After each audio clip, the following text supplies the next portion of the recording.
Cerita diawali dengan memperlihatkan seorang wanita yang tenggelam di lautan, di mana itu rupanya hanya sebuah mimpi dari seorang pria paruh baya bernama Brandon. Dia merupakan seorang bodyguard kawakan dan berpengalaman yang sudah bertahun-tahun bekerja dengan keluarga seorang gubernur. Kali ini, Brandon ditugaskan untuk mendampingi anak si gubernur bernama Eva yang akan berlibur ke Cabo Mexico dengan pacarnya yang bernama Jed dan satu rekannya bernama Kyle. Di mana si Jed ini merasa tak senang karena liburan mereka harus terganggu dengan keberadaan Brandon di samping mereka. Sorry. It's just one trip. I'll make sure he stays in the background, I promise. Di sisi lain, seorang gadis kecil bernama Rosa juga sedang berada di bandara untuk mempersiapkan keberangkatannya menuju tempat yang sama dengan Eva, di mana liburan kali ini ia hanya ditemani oleh kakek dan neneknya dikarenakan kedua orang tuanya sedang memiliki kesibukan lain. Where are you going? Surprise! I don't think I've heard that story. Really? You told me that was in Times, Grandpa. Ketika sedang berada di ruang tunggu, terlihat Rosa sangat cemas ketika boneka kesayangannya telah hilang, sehingga ia lantas berlari menyusuri jalan yang tadi ia lewati dan tak sengaja bertabrakan dengan Eva, yang saat itu kebetulan sedang membawa secangkir kopi sehingga... Watch where you're going, kid! I just lost my teddy bear and you've ruined my shawl. Where's Nana when you need her? Karena merasa jika dirinya terlalu membentak Rosa, Eva langsung pergi membawa boneka yang ia temukan di lorong jalan dan memberikannya kepada Rosa, sekaligus meminta maaf atas perkataan kasarnya tadi. Thank you, but my name is Mr. Tibbs. I'll see you on the plane. Brandon yang melihat si anak sangat dekat dengan kakeknya mengingatkan ia dulu saat mengasuh Eva waktu masih kecil, di mana ia dan Eva sangat dekat. Bahkan sampai sekarang ia masih tetap diperintahkan oleh Pak Gubernur untuk mendampingi Eva kemanapun. You're right, but after what happened with Mom, the accident... I miss her, Ava. I really do. I know it sounds kooky, but I just like having you around. Don't worry, I'll be discreet. Your pals will hardly know I'm there. Singkat cerita, Eva dan yang lainnya masuk ke pesawat dengan nomor kursi yang telah ditentukan. Akan tetapi, Eva lebih memilih duduk di belakang bersama pacarnya dibandingkan bersama dengan Brandon yang duduk di kursi bagian depan. Sehingga hal itu membuat Brandon agak jengkel karena Jed dan Kyle sangat memperlihatkan ketidaksukaannya kepada Brandon. Sorry. Ketika seorang pramugari bernama Danilo sedang menjelaskan semua peralatan keselamatan yang ada di pesawat termasuk bagaimana cara menggunakannya, Kyle yang saat itu berada di bangku belakang bersama Jed malah terus mengolok-olok Danilo sambil mentertawakannya. You're made to be a pro bono lawyer. You were born for that kind of stuff. I believe in you. So should you. Kyle yang memiliki karakter cukup sompral atau padu celetuk dalam berbicara terus-menerus menakuti Eva yang ketakutan ketika pesawat terus mengalami guncangan. Hal itu membuat Eva semakin takut, terlebih guncangan semakin besar yang membuat kapten pesawat dan Danilo segera menenangkan semua penumpang atas ketidaknyamanan yang mereka rasakan.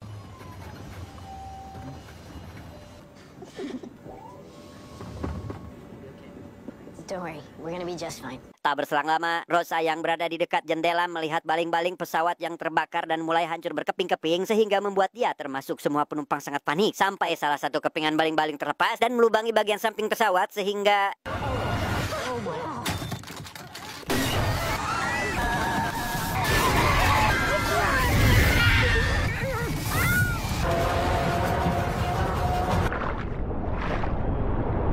Dan ya, pesawat tersebut terpaksa melakukan pendaratan darurat di tengah laut Samudra Pasifik yang membuat pesawat perlahan tenggelam sampai ke dasar laut. Beruntung, Eva, Jed, dan Kyle beserta satu pramugara yaitu Danilo berhasil selamat berkat berada di bagian airlock pesawat atau bagian pesawat yang dapat menjaga tekanan udara sehingga untuk sementara air tak bisa masuk ke tempat di mana mereka berada.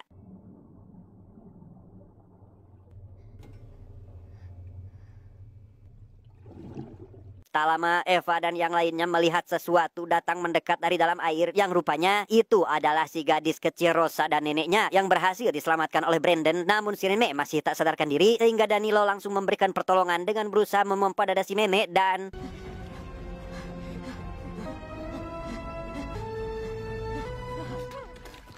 Setelah si nenek kembali sadar, Rosa dengan polos menanyakan keberadaan kakeknya yang dengan berat hati, Brandon menjawab jika si kakek telah meninggal. Sehingga hal itu membuat Rosa dan si nenek sangat syok, termasuk Jed yang sangat lebay bahkan melebihi seorang gadis pun langsung dibentak oleh Brandon yang tak suka melihatnya seperti itu. Please, God, help us. Sorry. Meskipun dirinya terluka parah di bagian dada, Brandon berusaha menenangkan semua orang dengan meyakinkan jika tim penyelamat akan segera datang. Sehingga ia menyuruh semua orang agar tetap menunggu dan tidak berpikiran untuk keluar. Karena hal itu malah akan membuat keselamatan mereka terancam. We're on a slope of about 30 degrees. So we should be okay. Still don't think at all. Mengantisipasi jika tim penyelamat tiba lebih lama dari yang mereka perkirakan, Brandon lantas memerintahkan Danilo yang notabene adalah seorang pramugara untuk memeriksa cadangan oksigen yang ada. Namun setelah ia memeriksanya, rupanya 2 tabung oksigen cadangan telah habis dan dengan terpaksa Brandon harus mencari tabung oksigen yang menurut si nenek di samping tempat duduknya tadi terdapat penumpang yang membawanya. Where are you going? Get that tank.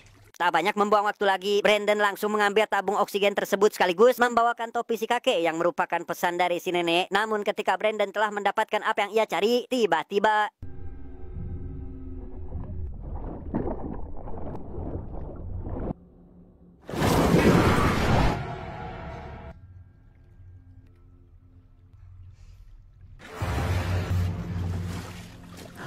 dengan luka yang cukup serius akibat serangan hiu, Brandon menepati janjinya dengan membawakan topi si kakek dan tabung oksigen untuk mereka gunakan, di mana ia rupanya sudah tak kuat lagi menahan semua luka di tubuhnya sehingga You're gonna have to do this one on your own.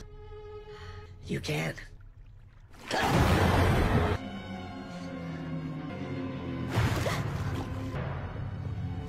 Was that a shark? mengetahui jika di luar sana ternyata ada hiu yang siap menyerang kapan saja, mereka langsung menjauh dari air dan terlihat sangat kaget sekaligus syok, terutama Eva yang bahkan sudah menganggap Brandon sebagai saudara. Kali ini harus tewas mengenaskan menjadi santapan hiu yang kelaparan. I think we should wait too. Setelah tewasnya Brandon, si nenek yang mempunyai basic sebagai seorang medis sewaktu ia muda dulu langsung melakukan tindakan pada Kyle yang patah tulang akibat benturan saat pesawat terjatuh, yang rupanya si nenek ini merupakan seorang mantan letnan regu kesehatan yang bertugas pada saat perang di Irak.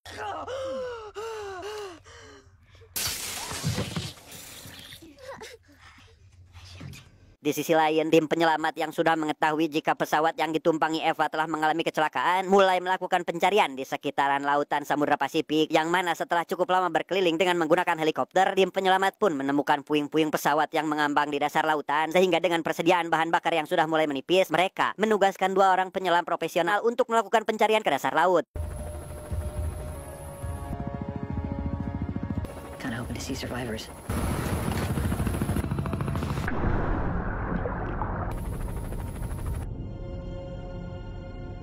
Kembali pada Eva dan yang lainnya, mereka semakin cemas setelah melihat pesawat tersebut mulai mengalami kebocoran, sehingga menurut pemaparan Jed yang rupanya merupakan seorang sarjana teknik, mereka akan aman karena struktur pesawat seharusnya dapat menahan air di kedalaman ini, tetapi situasi akan berbeda jika strukturnya mulai melemah, bahkan mengalami kebocoran seperti yang terjadi saat ini. You got time. I think the structure holds up.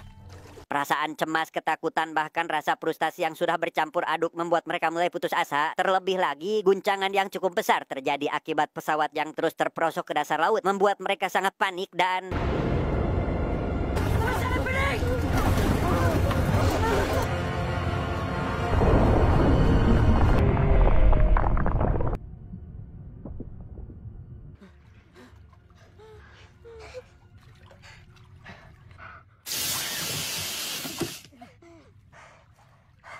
Keluar dari sana tanpa memiliki rencana matang merupakan satu hal yang sangat bodoh, karena para hiu yang kelaparan akan siap menyerang mereka kapan saja. Sehingga Rosa memberikan sebuah ide untuk menakuti para hiu dengan sebuah gelembung udara seperti teori yang didapatkannya dari sekolah. Sharks don't like bubbles. Are you serious? We're just trying to figure out how to get out. That's all. We'll never all get to the surface without air. Keyakinan Eva untuk bisa selamat dari sana mulai terpatahkan karena Jed yang merupakan pacarnya pun malah mengatakan jika semua itu mustahil dilakukan, sehingga membuat Eva sangat frustasi dan memilih untuk pergi ke toilet untuk sekedar menenangkan diri.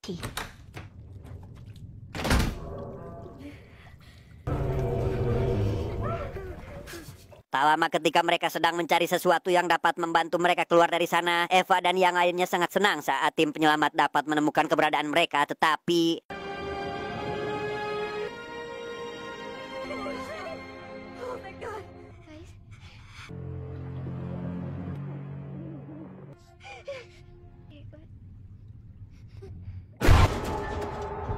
Melihat satu penyelam telah tewas disergap hiu, mereka langsung mencari dan berharap satu penyelam lagi dapat selamat. Namun apa yang mereka takutkan akhirnya terjadi karena satu lagi tim penyelamat tak kunjung muncul walaupun sudah terlihat masuk pada lubang pesawat.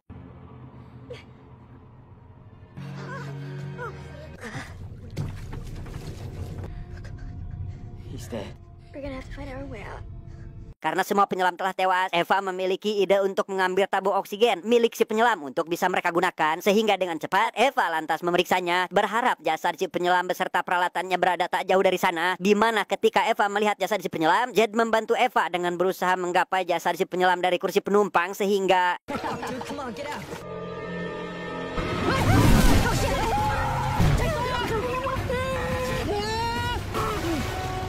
Beruntung Eva dan yang lainnya masih bisa menarik Jed dari gigitan hiu tersebut sehingga si nenek langsung melakukan tindakan pertolongan pertama dengan mengikat kaki Jed yang sudah buntung menggunakan peralatan seadanya demi menghentikan pendarahan yang bisa saja mengancam nyawanya. You're gonna be fine. I can't feel my foot.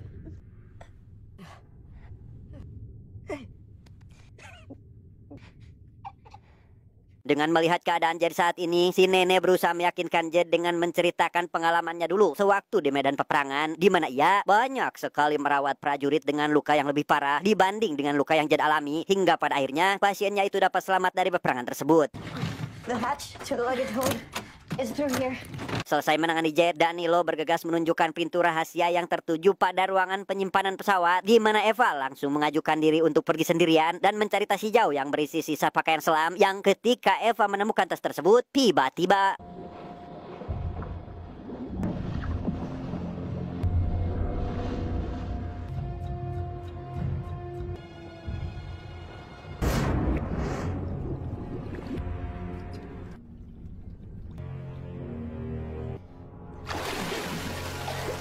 Setelah berhasil membawa tas tersebut, Eva dan Danilo langsung membukanya dan hanya menemukan 4 pakaian selam yang siap digunakan. Namun di sisi lain, kondisi Jed mulai terlihat mengkhawatirkan dan mulai kehilangan kesadaran sehingga Eva berusaha mengajaknya berbicara agar Jed bertahan lebih lama, tetapi...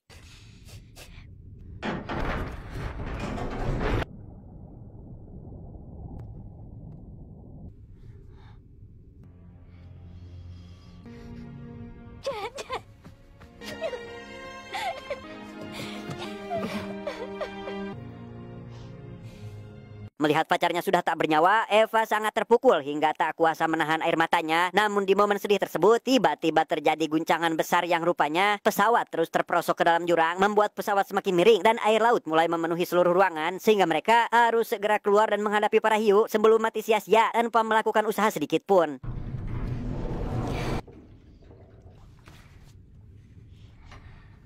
Persiapan demi persiapan yang mereka lakukan termasuk memakai baju renang yang hanya ada 4 setel membuat si nenek menolak memakainya dan lebih memilih untuk memberikannya pada yang lain karena menurutnya ia sudah terbiasa dan tak perlu memakai pakaian seperti itu.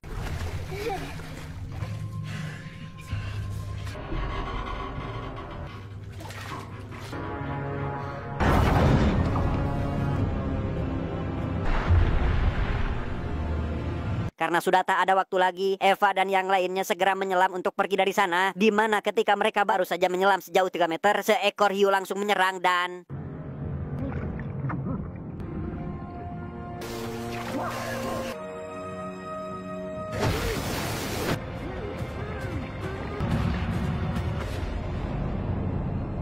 Danilo yang menyaksikan temannya dimangsa oleh hiu langsung pergi dan menarik nafas terlebih dahulu setelah Eva menemukan tabung oksigen pada jasad si penyelam, sehingga dengan alat pernapasan tersebut mereka bisa menarik napas terlebih dahulu sebelum naik ke permukaan.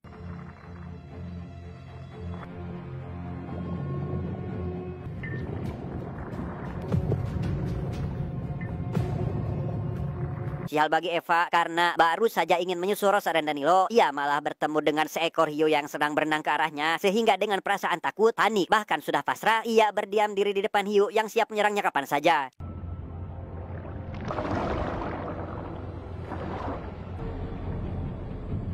Ajaibnya, Eva masih bisa selamat karena si hiu tak tertarik dan malah meninggalkannya begitu saja. Sehingga hal itu membuat Eva memiliki kesempatan untuk menjauh dari si hiu dan memilih berenang lebih dalam ke bagian depan pesawat. Tetapi...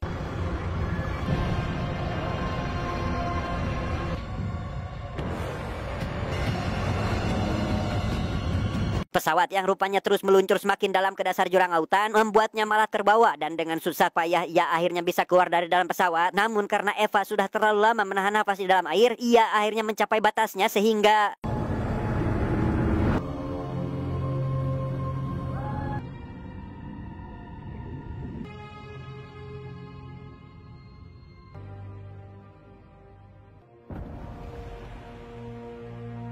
Setelah mengambang beberapa menit dan tak sadarkan diri, Eva akhirnya bisa sadar setelah terus-menerus terombang-ambing oleh ombak, di mana ia langsung teringat dengan Rosa serta Danilo dan terus berusaha mencari mereka walau tak ada seorang pun yang menjawab teriakannya.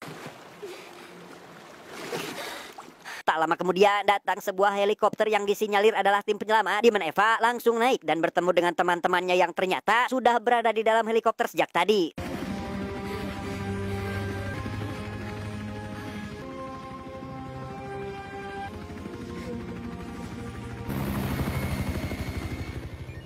Tamat, ending yang sangat membagus.